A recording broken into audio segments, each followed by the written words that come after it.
This is the Functional Rehab Podcast with your host, Dr. Ashley Mack. Let's talk about aging, getting older, the fourth, fifth, sixth, seventh, and beyond decades of life. There's a lot of changes that happen. And if you look on the internet, they're going to be talking about various different aspects to be able to delay aging or improve your longevity. I actually just recently started reading Peter Attia's book, Outlive, when it actually comes to expanding what we call, I think he calls it the health span, the opportunity to maximize the amount or the quality of life that you have when it comes to the later stages in life. And I thought it would be a great opportunity to bring on today's guest, who I actually got connected via LinkedIn, and he's an expert in working with adults 50 plus. And he was kind enough to actually share his expertise with us. So Al, so great to see you. And thank you so much for being on today's episode. Ashley, thanks so much for having me. It's a pleasure to be here to have what I'm sure is going to be a fun conversation. It's going to be a fantastic conversation. I was doing some research, and obviously I'm reading this book. And so I know that there's a whole world when it comes to aging. I'm actually turning 36 this year. And I remember, just being in healthcare itself as a physical therapist, I would be working with people in their 60s, 70s, and 80s when I was in my early 20s. And I remember going in and thinking, okay, I knew everything. They taught everything. They shared with us the various different cellular processes that happen as we age. And I'll tell you, I can, recite the back of the textbook for you. But what I didn't realize was the life experiences that occur with each decade in life and how that really translates on over from what happens in our body. So I'm really glad that you work with individuals, in the later stages in life. But before we go into like the nitty gritty, the subject of what aging is, tell us a little bit more about yourself and what you do. Well, thanks again, Ashley. As I sit here right now and I look back, and I'm 64, a lot of the work that I'm doing now in terms of, coaching, aging and aspiring adults to take back control of their health and live stronger in their second half, that's sort of the elevator speech to what I'm doing now. But I'm also speaking and just trying to make a positive impact. But as I look back, on my life to really, explain briefly how I got here. When I was 25, I made a conscious decision to die healthy. The phrase that I used at the time was to square the curve. Now, I reached that point at a relatively early age for a lot of different reasons. I'd started a running program, so I'd started working on trying to improve my fitness. I wasn't athletic as a kid. I didn't do sports. So I was kind of getting into the running lifestyle, and at the same time, kind of learning more about aging and about health and seeing people around me, specifically my parents and their friends and other family, aging at what I thought was a pretty rapid rate, and also differing rates of aging, right? Some people getting what seemed like older faster, and other folks not so much. And, it really came back to a conversation I was having with a friend one day when he asked me why I ran. And he hated running. And listen, running's not for everybody, that's for sure. When he asked me why I did it, I thought for a moment and I said, well, I run to square the curve. It was this vision I had of living my entire life in good health and then free of disease and dysfunction, and then going to sleep one night at like the age of 120 and not waking up the next. And this vision was a horizontal line representing my life, and then a vertical line representing the day I would die. And I juxtaposed that vision against what we typically see now in this day and age, which is a slow, gradual decline of health. I think this is more common. I often say that many people sadly die a slow death before their actual demise. Sometimes it's cognitive, sometimes it's functional, sometimes it's emotional, sometimes it's a combination of all three. And so I think from that moment at 25 until now, every day of my life, I've thought about and researched and experimented with what it would take to create the best opportunity to die healthy. And I would say, listen, the average person listening right now, they're thinking, man, Al, that's that sounds like kind of a pipe dream, man. Like, really? I think the reality is that, you know, what I hope to do is to compress the period of time of any illness, right? To basically stave off the onset of chronic disease or dysfunction. Because in truth, we've got to pass from something, right? And I think at some point there is the onset of something which might end up causing the end of life.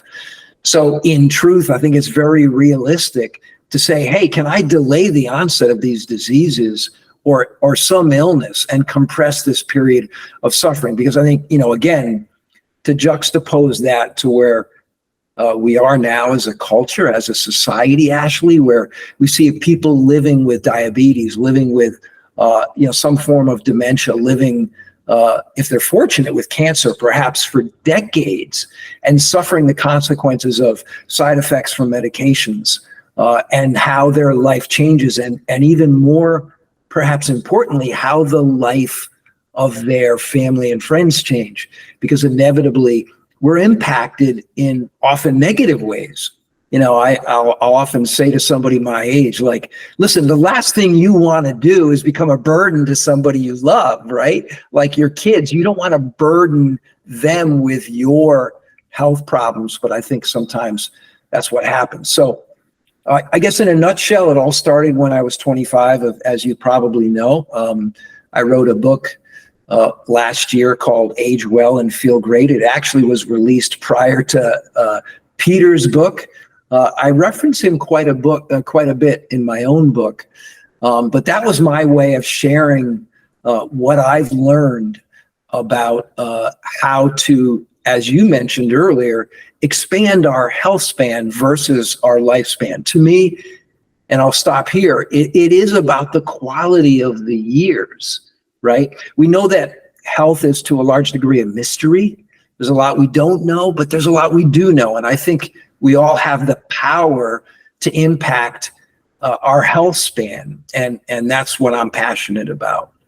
I love it. Yeah. So if we're looking at it, and it's great. I'm glad I'm reading this book, but I'm also, it's cool to be able to listen and hear what you're speaking and you're sharing. There's a lot of cool parallels in that. And I think that we live in this day and age where we have information that is so available.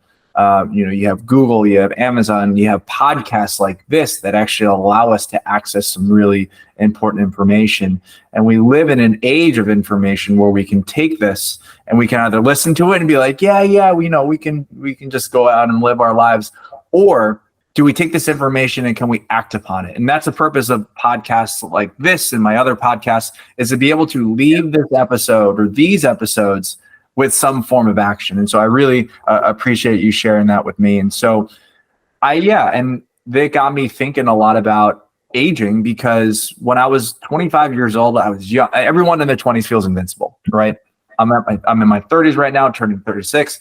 I know that things are going to start to decline in the next few years. And so it got me thinking from a long-term perspective. And so as much as I could do research on my own, interviewing experts such as yourself is a really great way to get a better understanding. And so what we're going to be doing in this conversation is we're going to be breaking it down from a decade by decade standpoint. So when it comes to just considerations or things or changes that happen from a general standpoint, and then we'll break it down by decade, what are some of the things or factors that we need to change, or what are some of the changes, scenarios, and situations that happen that we need to consider as we age from like a general standpoint? Right. Well, it's a really great question, you know, Ashley. The way that I think of it, and this is true whether we're talking about from your 40s to your 50s or your 70s to your 80s, and what we know is that as the decades go on, the impact of the changes that occur increase, and often exponentially, right? But as a general rule, here's the way that I think of it. I tend to put the aging process, what happens, the biology of aging, if you will, in two broad columns. One is the functional decline. And as a physical therapist, you're well aware of this, right? How compensation begins to rear its ugly head increasingly as time goes on. The quality of our soft tissue tends to decline. I like to think that we go from prime rib to beef jerky gradually and progressively. We've got, changes which happen at the joint level. I talk often about how tissue remodels. If we don't use it, we're going to lose it. And over time, we lose range of motion. So we're talking about this one column, which is the functional aspects of our decline. The other column is what I think of as our risk for chronic disease, whatever it may be, right? So if we're talking about cardiovascular disease, any form of dementia, be it Parkinson's, Alzheimer's, or even we could put, I think, ALS into this category as well. And then, of course, all of the various forms of cancer, and then, the other diseases that we think of as being age-related, whether it be fatty liver disease, non-alcohol-related fatty liver disease, and on and on.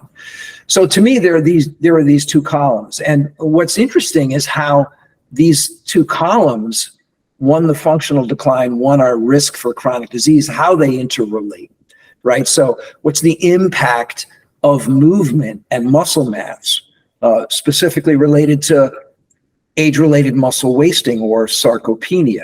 How does losing muscle over time, impact our risk for chronic disease, right? And vice versa. And of course, we couldn't have this discussion without talking about our metabolic health, right? I have an entire chapter in my book on insulin resistance and hyperinsulinemia, and what I believe is one of the, I think at the root or crux of a lot of chronic disease. And so how does insulin resistance relate to movement and exercise? And there's a very, very direct correlation there, because when we're exercising, when we're using muscle tissue, we're creating a depot for sugar in our bloodstream from the food we eat to be deposited somewhere other than in fat cells. And we see the downstream effects of things like chronic systemic inflammation, which again is a big hallmark of age-related decline in our health and an increased risk for chronic disease. So broadly speaking, like I said, I look at these two columns, and I guess I'll say one last thing, and of course, because you're a physical therapist, this is gonna resonate with you. But I always tell people, listen, when we talk about chronic disease and our risk for it, there's a lot of mystery there, right? There's so much as I mentioned earlier, there's so much that we don't know yet about why some people get sick and other people don't. So there's an element of mystery there. We're learning every day. And by the way, I think the more we learn, in my opinion, the more we're tying things back to our metabolic health, to mitochondrial health, to what's happening in terms of how we create energy, utilize energy at the mitochondrial level. And I hope that's not a term that, I think most of your listeners will probably be aware of it, but we can explore that a little bit more. But to me, there's a mystery there with chronic disease.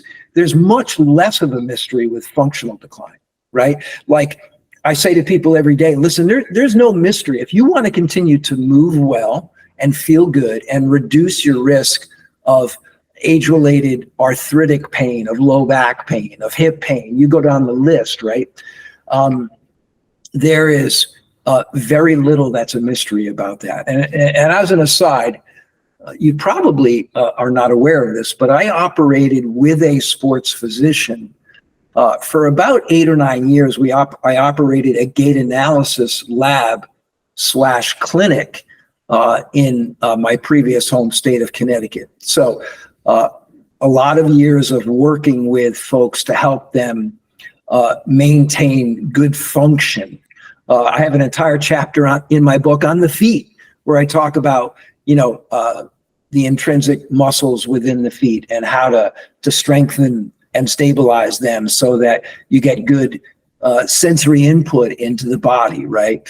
And how important our shoes are in terms of what we're doing, and how important it is to spend more time barefooted and all of these kinds of things. So there's an entire chapter on stability and how to develop that at a basic and fundamental level. So all of these things to me interrelate, but, and again, it's fun to break it down. Anyway, I'll stop there. I could go on and on, man. This is great. Yeah, I wrote some really great notes, and I'm excited for us to take a deep dive. And going through this, I realized it might actually be a really great thing. Instead of, say, going per decade, we can actually just go into each one of these silos and talk about it a little bit more, which I think is going to be the most exciting. And I love the fact that you broke it down into two specific categories. We have functional decline, and then we actually just have the risk for chronic diseases. And I think one of the challenges, say, just the overall healthcare system, but just how society works, is that trying to reduce the risk of developing something. That's kind of like the world of preventative medicine. And what was really interesting is that through my research of understanding the medical industry, not only from a provider standpoint, but from a payer standpoint as well, as I came across some really interesting revealing news, is the fact that we know that preventative medicine, preventive care is really helpful. And it's crucial to optimal health and reducing our risk. But the big question we have to ask is, well, who's going to be paying for this? And when we ask that question, it's like we look at, is it going to be the private citizens or is it going to be big insurance companies? And what's really interesting looking at, well, why aren't insurance companies paying for this? This is such a valuable thing. And it was a book that I actually just finished called The Healing of America, written by T.R. Reid. I think it came out in around 2006 and 2017. I'll put the link into the show notes. But what it revealed was that their data showed that the typical, now this is just private insurance, so like when you're under the age of 65, the average lifespan of a person in a private insurance policy is about 6 years. And so what ends up happening is the fact that most chronic diseases will often present itself a little bit later in life, probably 40s and 50s and 65 and plus. And so these private insurance companies don't really have an incentive to spend all this money on preventive care, because by the time that develops, or if it does develop, that person is no longer in their ecosystem, right? And so that was just a really interesting fact, and I thought I should bring it up when it comes to that. But let's talk about like the big thing. Let's talk about like bone and muscle health, regeneration, those rates, because those are the things that I often encounter as a PT in regards to just overall muscle function. Yep. So you brought up the term age-related sarcopenia, right? Yep. Let's take a deep dive and talk a little bit more about that. I know that from one article, I'm just going to quote it. It says, pretty much sarcopenia has been defined as age-related involuntary loss of skeletal muscle mass and strength. So it begins as early as the fourth decade in your 40s of life. Evidence suggests that actually skeletal muscle mass, so like the amount of muscle and skeletal muscle strength, your ability to produce force, declines in a linear fashion. So that means it's going to be, if you look at a line graph, it's actually going to be like taking my pen and rotating a few degrees, with up to about a 50% of mass being lost by the 8th decade in life, right? And it was interesting is that they shared that the greatest loss is actually the loss of type 2, also known as fast twitch muscle fibers. Yeah. So it's some really important big stuff. I'm turning 35. I kind of feel like I'm about to reach my peak, or I'm at my peak right now, and I started to notice that things are going to change over the next couple of years. So with your observations, like let's talk a little bit more about skeletal muscle function, some of the things that you've seen, especially in the clients that you've worked with, in regards to how you can delay that, how you can improve just overall function. Yeah. Well, there's a lot to unpack there. Very quickly, before I get into that, I just want to refer back to what you said earlier. And I think it's really important for all of us to remember that when we look at the healthcare system, it is very good at certain things and very bad at others. What it's really good at is trauma care and treating symptoms, and also treating a disease once it has developed. There's a lot of profit in companies that are related, hospitals, what have you. There's very little profit and incentive, as you pointed out, in preventive medicine. I often like to say that there's there's no money in good health. That's the bottom line. It sounds awful to say, but if we keep in mind that the food industry and the healthcare industry are driven largely by profit, and we just keep that in mind as we navigate the landscape, we're going to be a lot better off. Now, when we talk about, muscle and talk specifically about sarcopenia, which, as you pointed out, is simply age-related muscle wasting, I think the best way to look at it is with this simple idea that if we don't use it, we are going to lose it. One of the things that I talk about in my book is something called hormesis, or hormetic stress. Now, hormesis is simply some kind of stress that we introduce to the body that makes the body, or a body part, or some system in the body, more resilient and more resistant to that stress. Listen, you're a PT, you're an athlete, so you understand that in order for you to get better, for you to get stronger, for you to become more resilient, you have to introduce your body to some form of stress. And as a result, as a byproduct of, dribbling that stress on your body, it becomes better, it adapts, right? It becomes stronger. And this is true when we're talking about vaccines, right? This is basically how a vaccine operates. But in simple terms, Ashley, the human body thrives on physical stress, right? And we live in in this weird, very strange period of time in history where, as humans, especially in our society, we seek comfort. We seek an easier way to do things. And I believe as a species, we're wired for the most efficient path. I mean, if we look at how our species has developed, has been naturally selected, it's very easy to imagine that, if we go back tens of thousands of years or longer, that there would have been periods of intense fighting, maybe running from, a predator, having to climb, having to dig. But then, periods of where we were resting and recovering and trying to conserve as much energy as possible.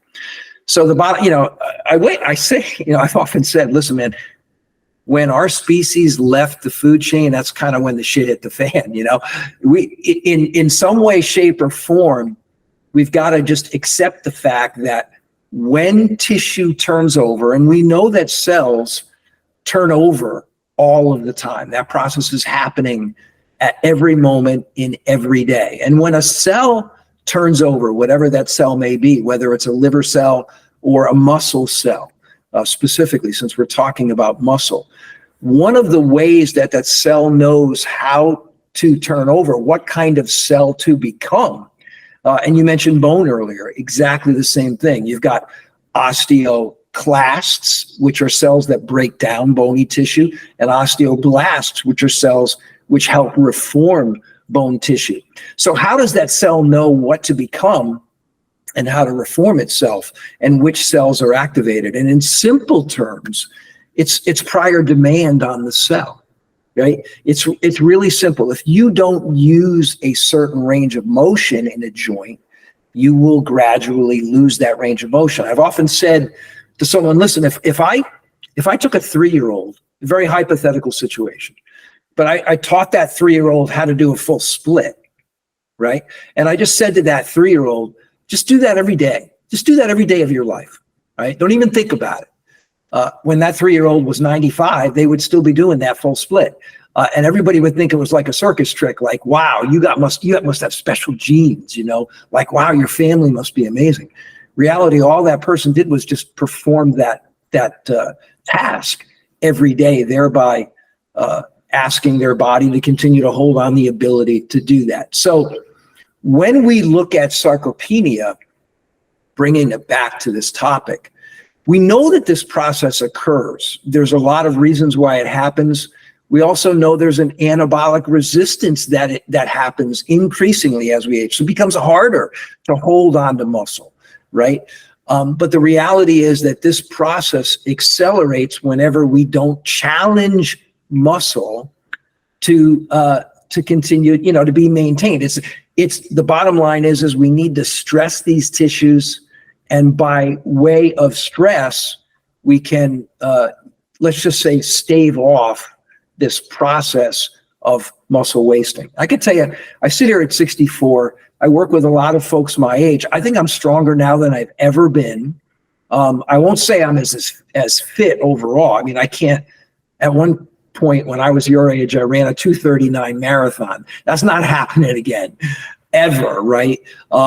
So I've seen a lot of these changes occur, but the reality is it is very possible to continue to build muscle and build strength. Even, I mean, there's a very exciting study which was literally just came out, and it compared over a 12-week period of time a group of 55 to 65-year-old individuals and a group of 75 to 85 individuals. And what they found through the course of this 12-week study was that the group, from 75 to 85, actually gained a little bit more strength percentage-wise than did the younger group. This was an incredible, in my mind, affirmation that it is never too late to turn the ship around, provided we're introducing stress, in the right dose, and over a consistent period of time. The bottom line is, Ashley, the human body will adapt, but we have to challenge it, right? And the way that we challenge it is with this physical stress. And obviously, I'll say one more thing. When we talk about aging and the field of longevity or lifespan, we hear about a lot of different things. We hear about cold exposure as being one thing. We hear about some form of fasting, whether it's intermittent fasting or what I call time-restricted eating, right? Which is to say going some period of time without food. These are all different forms of hormetic stress. They're all different ways in which we're introducing a little bit of stress to the body in an effort to help it become more resilient. To summarize, do hard shit. It's good for you. I love it. I'm gonna add in. So I have an account on Reddit, mostly just for me to ingest fun content. But there's this one channel on Reddit which is actually all dedicated to steak. So if you go on Reddit and just type in steak, there's a steak channel which is just people posting pictures of their ribeyes, sirloins, and everything of them cooking it, and then they just be like, hey, how did this steak turn out? But what I thought was really interesting was the fact that when we're talking about age-related sarcopenia, and if you don't use it, you lose it. If you've ever seen like an A5 Wagyu steak or like Kobe beef, and it's a very or even veal itself too, is that you're having these cows who are fed a lot of fatty food. So they end up developing a lot of fat, and they're not exercising, they're not walking around. So if you look at the cross section of the meat, there is a lot of fat that is found in between those muscle fibers. So those cows, although they were pampered, they're probably not very strong. They're probably not very fit either, as compared to if you look at cows out in the U.S. are probably raised mass production and whatnot. But I like to think we have a lot of deer out here in Marin County, California, and deer are always on their feet, or horses, for example. I was in southern Italy last summer, and we got a chance to have horse meat. And one of the biggest things that we noticed was the fact that horse meat was extremely lean. It wasn't tough, but it was lean because of the fact that horses are very active. You look at an image of a horse, they're running across the field. You look at an image of a cow, they're just standing there eating grass, right? And so being able to see the difference, and that can actually translate on over into even what our muscles will be like. If you're just sitting around all day, you don't have to use those muscles. You don't necessarily have the opportunity to grow. And so this actually translates on over into the concept of overall tissue healing, because our ability to develop muscle, our ability to make our bones dense, which I love the fact that before I started talking, you were saying how there was this one study where people in their 70s and 80s were actually able to develop their strength. And listeners, what's really interesting, and this is something I want you all to consider when it comes to taking on, say, a new exercise program, or even when you're working with a physical therapist, is when you are rehabbing and building up strength, there's a couple different things that happen. We have one, obviously improved muscle function and just muscle density. When it comes to muscle strength, it's the ability to produce force. you're looking at actually more so the cross-sectional area. So what that means is if you were to cut a muscle in half, how many of fibers do you have within that? We call it muscle density. There's another component to it, which they call muscles and what do I say? Muscles and parallel. Muscles kind of line up to each other. So it's like one muscle connected to another. That's more like a chain that kind of actually lengthens it. But then the second part is the neuromuscular efficiency. How capable are you of being able to send the signals, the electrical chemical signals that come from your brain down to your spinal cord to your actual muscle itself for it to contract? And then the third piece, which I often feel gets overlooked, is this concept of what we call muscle coordination, being able to do these things efficiently. And that's going to be a combination of the actual integrity of your muscles, but also the ability of your brain to actually cycle through. But then going on to like injury, healing and aspects, like we talked about how as we age, things kind of start to slow down. And I think what was really interesting, I remember hearing that term, but I was trying to figure out what does that mean? People say things slow down, but what does that look like? And throughout my research, and I'll put this article in it as well, I found it to be so intriguing. I learned this morning that actually the inflammatory process as we age becomes blunted and slows down. So what that means is that the inflammatory stage of healing, where you fall and scrape your knee or you fall and break a bone, there needs to be inflammation to send blood to those tissues. That response is slower and not as robust as compared to when we were kids. And that was really interesting. And just the overall hormones and everything. And so that is, let's talk, this transitions into, overcoming injuries. So as we age, Al, life is not absent of risk. Whenever we're doing a physical activity, we're putting ourselves at a little bit of a risk of developing something. So tell us a little bit more about some of the things to consider, things that you tell your clients if they ever encounter an injury or an ache or pain. What are some things that we need to look into in the later stages of life compared to what we're like in our 20s?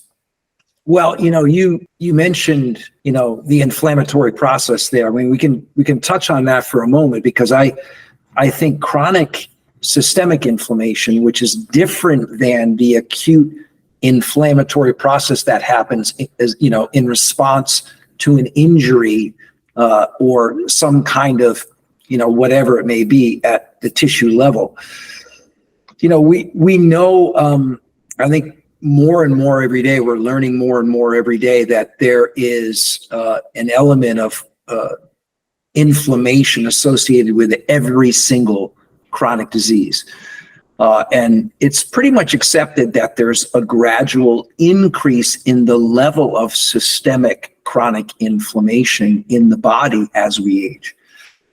And it's interesting, as a side note, I've got one chapter in my book where I talk at length about dental health, because to me, our mouth is sort of a window into the health of our body. And we know that folks in my age group and older are all dealing with some level of periodontal disease, where there's some level of systemic inflammation in the mouth, which then I think really reflects, what's happening in the body. So I tell everybody, see your hygienist every couple of months, like I do, and just get really crazy about taking care of your teeth, because to me, it's there's that connection there.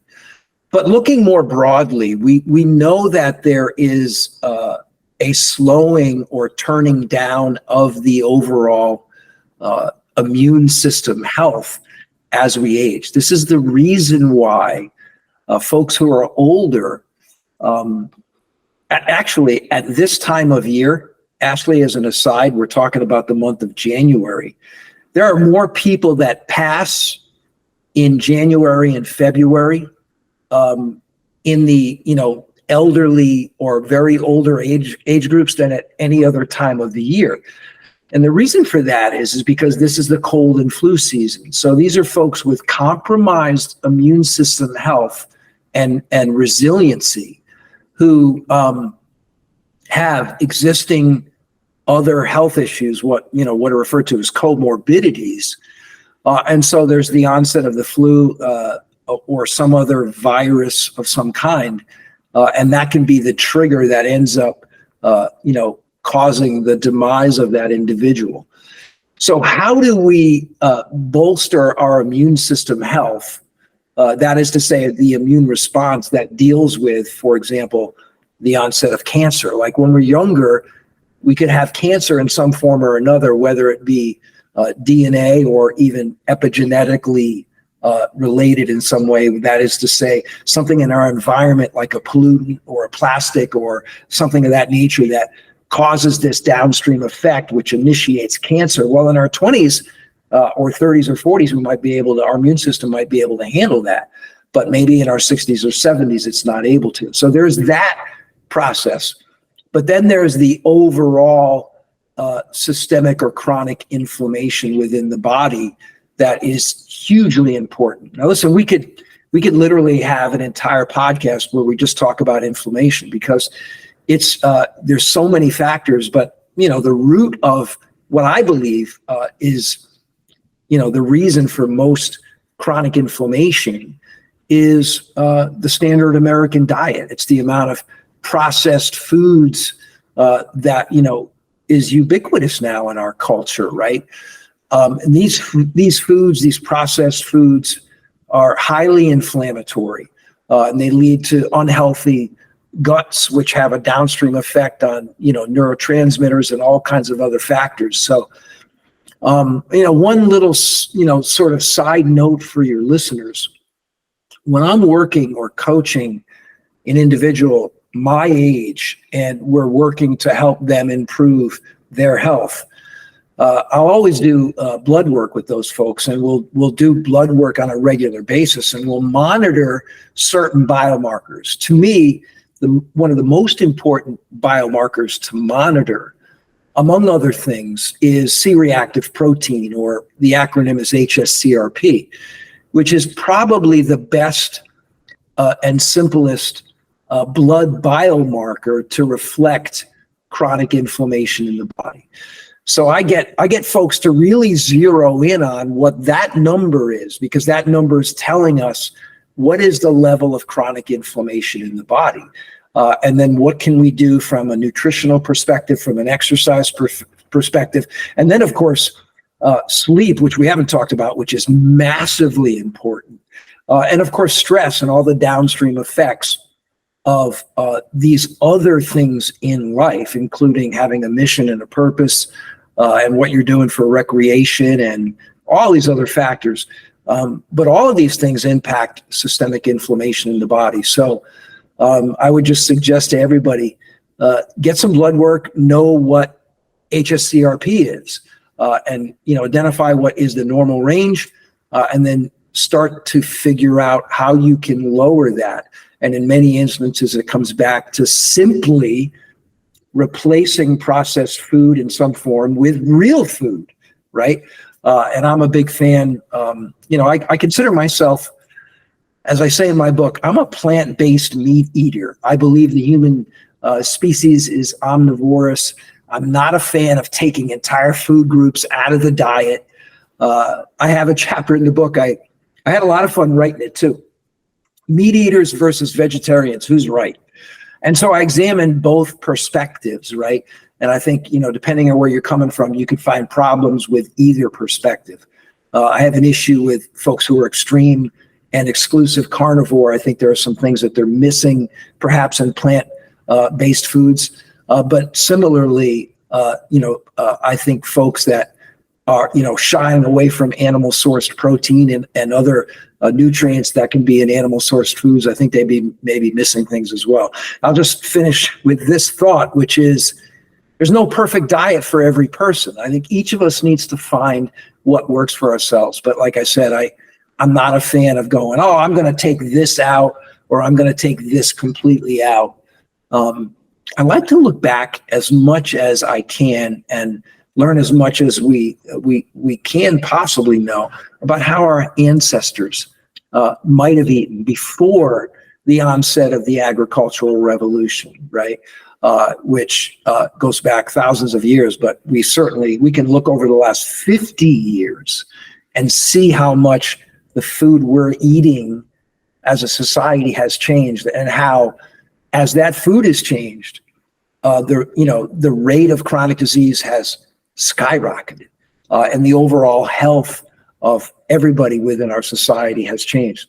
I think, recent statistics say that, and this is frightening, as many as 8 out of 10 are pre-diabetic, are metabolically unhealthy, that, perhaps 8 out of 10 are insulin resistant. That frightens me when I think about it. But when I look around, 4 out of 10 are overweight, maybe even 6 out of 10 are overweight, 4 out of 10 are obese. It's frightening when we look at where we are right now as a country.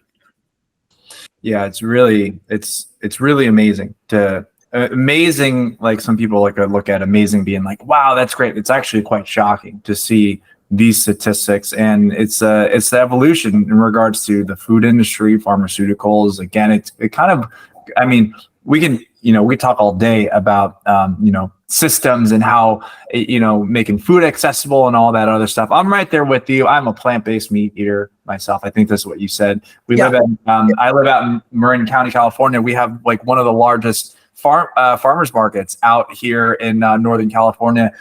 And I'm extremely spoiled because we have to eat the most delicious vegetables in season, while also eating some really good meat. So definitely a huge fan of that. I love the fact that you really brought up the concept of chronic inflammation. I think that especially nowadays with social media and just the attention goes to inflammation, that the word inflammation actually gets very scary. But truth is that we do need to have acute inflammation to allow us to heal.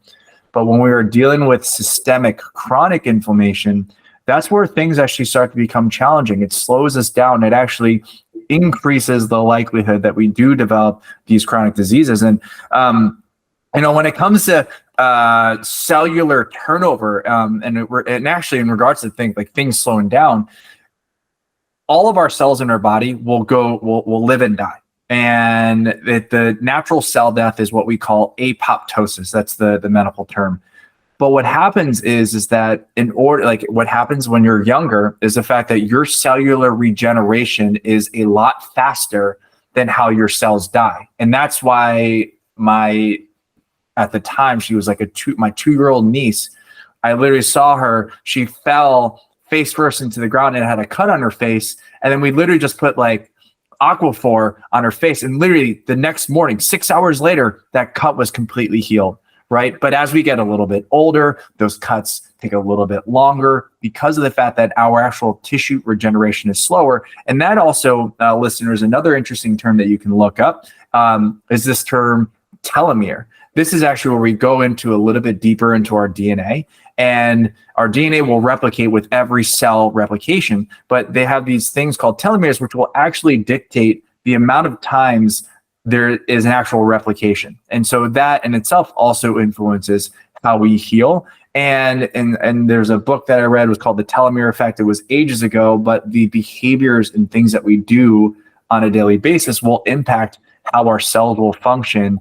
And this whole conversation that we're having with Al today is a concept of, we have chronological age, which is how many years you actually spend on this earth. But then we actually have what we call physiological age in regards to how your cells and how your body actually functions. And it's through movement, eating the right things. And you actually briefly talked about building some really good, solid relationships as we age too, because as we advance through stages in life, we have various different life changes, right? We have starting a family, you have young kids, and your kids start to grow up, and then they start to start having their own family. And so having those relationships are also really key, especially when it comes to improving the quality of life. So when you're working with your clients, I know that we're kind of running out of time, but briefly tell us a little bit more about the importance of having some good, meaningful relationships with other people. Well, I think we could learn a lot, and I include a chapter in my book on blue zones, and I think we can learn a little bit from these regions of the world where there are more centenarians than in other regions of the world. And I got to be honest, I take to some degree the Netflix series with a little bit of a grain of salt, because I think there's a little bit of an agenda there. But the reality is that what we see in these communities, among other things, is that people remain very active and are always, they have a purpose and a reason for getting up in the morning. It's a simple way to look at it. And I think that's really important. You know, in our society, for whatever reason, I think we're obsessed a little bit with this retirement word, right? So, I mean, I'm sitting here at 64, and I actually retired I'm a veteran, and I retired in 2007. But, you know, folks look at me today and they go, man, it's time for you to, like, quote unquote, enjoy life, right? You're in your mid 60s. Isn't it like retirement time? And I'm like, I feel like I haven't even started. Like, there's so much that I still want to accomplish. I think this reason or purpose, or having a mission, and along with that, understanding that we don't achieve or accomplish anything alone. We always do it together. The things that we accomplish together with other people are the most meaningful. So these relationships do become more important as time goes on. But I think it does come back to this idea of the idea that, you know, when we retire, when we decide, you know, we're ready to quote unquote enjoy life, I think is when the process of aging begins to accelerate even more. So there's a very, very intricate, in my mind-body relationship. And I think it relates in part to aging stereotypes, right? Like there's 2 chapters in my book where I talk about things like ageism, and specifically talk about aging stereotypes, and this idea that I hate the phrase, I hate's a strong word, but I hate the phrase anti-aging because to me it sort of glorifies youthfulness, right? And as I sit here at 64, I know I'm not going to be, you know, 36 again, like you are. But I want to embrace every chapter of my life. I don't want to relive the past. I want to look forward. I want to live in the moment and anticipate good things happening in my future. And of course, the way to do that is to create those things, right? To build those relationships, to have meaningful work that you can latch onto, where you can make a positive difference in the world. And I think these are the things that help keep us young, spiritually, emotionally, and physically. I mean, again, a simple phrase, the mind-body relationship, it's just hugely powerful, well beyond what I think our understanding is right now. But yes, to your point, it's all very much interrelated, you know. 100%. And wanted to say thank you so much for your service. And yeah, it's because of the work that you do, we get a chance to do what we do here out in the US. So thank you. Yeah, thank you. And I love that you said, like, embrace now, embrace the future. I get this a lot. People are like, oh man, don't you miss like college and high school days? And I'll say, well, it was, for me, it's college and high school days, right? At this point. Yeah. You know, it was a great chapter in my life. Do I want to relive that chapter? No, because I'm in this new chapter. I'm loving every minute of it. And that's something that I grasp from what you said. And, you know, talking about work, right? You coach folks as they age. Before we talk about how people can get in touch with you, with everything that we've discussed today, what are 2 great action steps that people can take to really maximize their health and well-being, so they can maximize the time or maximize the quality of the time that they have here on this earth? Well, you know, Ashley, one of the things that we really haven't delved into in this conversation yet, and it's actually the first thing that I talk about when I'm working with an individual person. And certainly I spend a lot of time in social media trying to share these ideas, but it comes back to mindset and belief systems.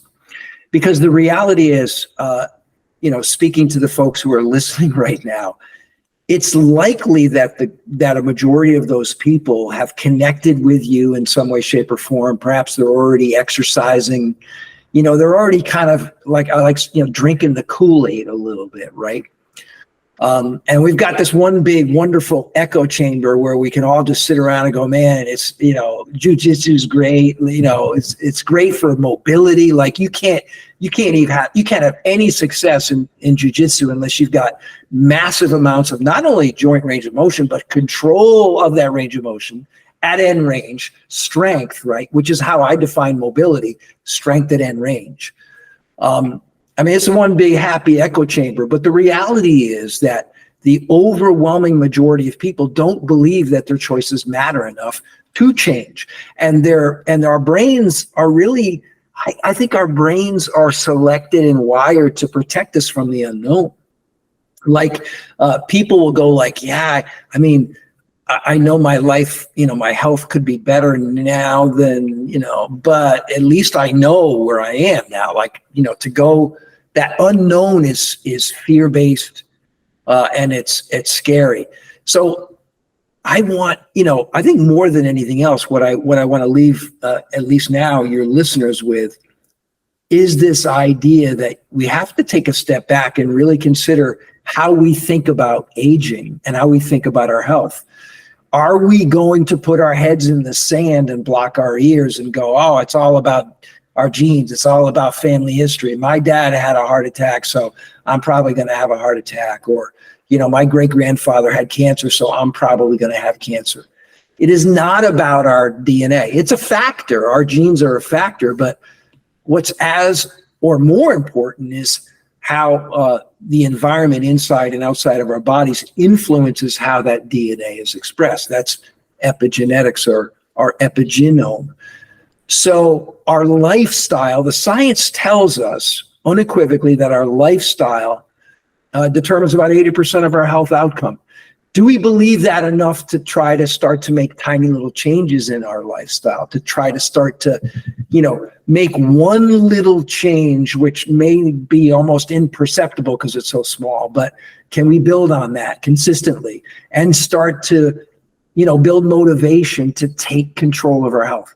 This is what I work on with individuals a lot, because once they can start to believe it enough to make those tiny changes, then they can start to experience the positive effects of it. That is what builds motivation, right? So it's action that leads to motivation. Motivation doesn't come out of the clouds and dribble down on us like rain. It just, as you know, it doesn't work that way. So it all begins with mindset. It all begins with, do we believe, even in the deepest recesses of our brain and our soul, do we believe that what we do actually matters enough to try to change? Yeah, believe. I've read so many mindset books and listened to mindset podcasts and everything. And as I think from an outside perspective, you don't believe in the mindset or how powerful your mind can be in regards to its impact in your life. Every time you hear the word mindset, you're going to be like, oh, that's garbage. But once you truly start adopting it, it really does make sense and have a huge impact. I love that. I'll jump in with one more quick thing. It's a practical recommendation, which I have found working with folks has made a huge difference. And that is journaling. Right. So, and there are some people that are receptive to it and other people that are like, man, I don't do that. I'm not a feeler, but I get people to say, listen, write a little bit every day about what you're feeling, how you're thinking, what you're experiencing, acknowledge something that you're grateful for, and just get into the habit of doing this every day. And I can tell you, Ashley, to a person, everybody has come back to me and said, it's been life-changing for them. And again, not in a day, not in a week, but you begin to, go into your mind and really explore how you're thinking. And are you defeating yourself, before you even get started? Or are you starting to open your mind to the possibilities which may exist? That the last third of your life might actually be the best third of your life. That's a possibility, right? But it isn't the way most people think. So journaling, and there's no right way to do it. You get a notebook, man, you start writing, and whatever comes to mind, you just write it down.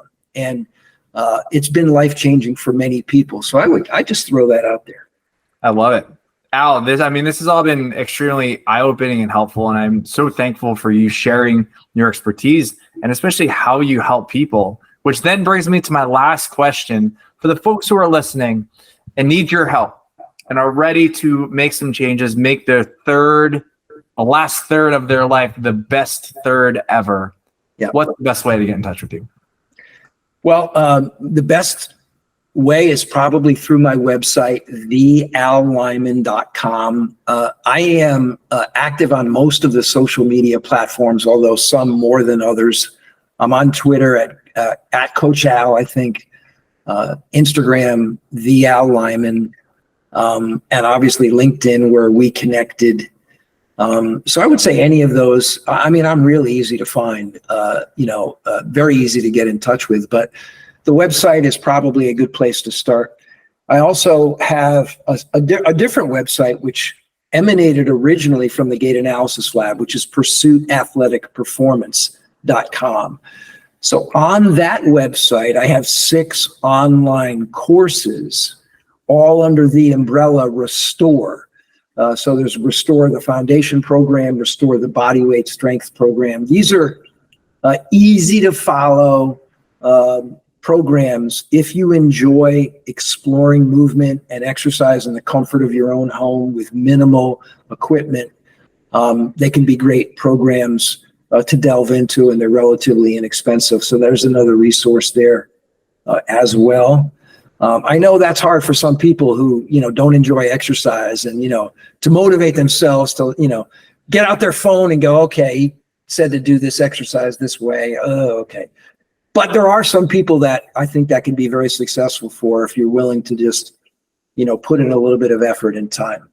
Extremely helpful. Listeners, if you didn't get a chance to write that down, I'm actually going to be putting it into the show notes. Al, the Al Lyman, it's been a pleasure. Ashley, thanks so much for having me. We could talk about this stuff forever. I hope I wasn't too wordy, but listen, this is important stuff. I mean, at the end of the day, my friend, if you don't have your health, nothing else matters nearly as much. That's a truism. Health is our true wealth. There is no way around that. And all you need to do is speak to somebody who's dealing with a chronic disease, and they'll, go, if only I knew, right? So it's an important topic. I appreciate you having me on, man. No patient-therapist relationship is formed by listening to this podcast. We are not providing medical advice, and all information should be confirmed by a medical provider.